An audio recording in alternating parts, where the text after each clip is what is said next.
လာပါရှင်အခုမေးထားတဲ့ comment ကိုပြန်ဖြည့်ပေးမှာဖြစ်ပါတယ်ရှင်ပတ်စံနည်းနည်းပေးပါကိုဘယ်လိုပြောလို့ရလဲတဲ့အရင်ဆုံးဘသူ့ကိုတောင်းမှာလဲစတာနော်အဲ့တော့ပတ်စံနည်းနည်းပေးပါလို့ပြောချင်တယ်ဆိုရင်ခေါ်တောင်းတာကိုခေါ်ဆိုပြီးပြောတယ်ပတ်စံလို့ပြောချင်တယ်ဆိုရင်တောင်းဆိုပြီးလည်းပြောလို့ရတယ်လို့ငွေလို့ပြောချင်တယ်ဆိုရင်ငွန်ဆိုပြီးပြောတယ်ပတ်စံနည်းနည်းပေးပါလို့ပြောချင်တယ်ဆိုရင်ขอตังค์หน่อยได้ไหมคะขอตังค์หน่อยได้ไหมคะပတ်စံနည်းနည်းပေးပါဆိုပြီးပြောလို့ရပါတယ်ရှင်နောက်တစ်ခုကကြတော့ပတ်စံချေးတာကိုကြတော့ဘယ်လိုပြောလို့ရလဲချေးငှားတာကိုကြတော့ထိုင်းလို့ยืม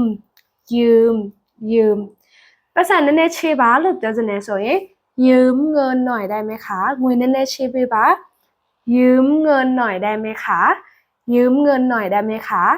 ยืมตังค์หน่อยได้ไหมคะဆိုပြီးတော့လည်းပြောလို့ရပါတယ်ရှင်ยืมตังค์หน่อยค่ะยืมตังค์หน่อยนะคะပတ်စံနည်းနည်းတော့ချေးပေးပါဆိုပြီးတော့ပြောလို့ရပါတယ်ရှင်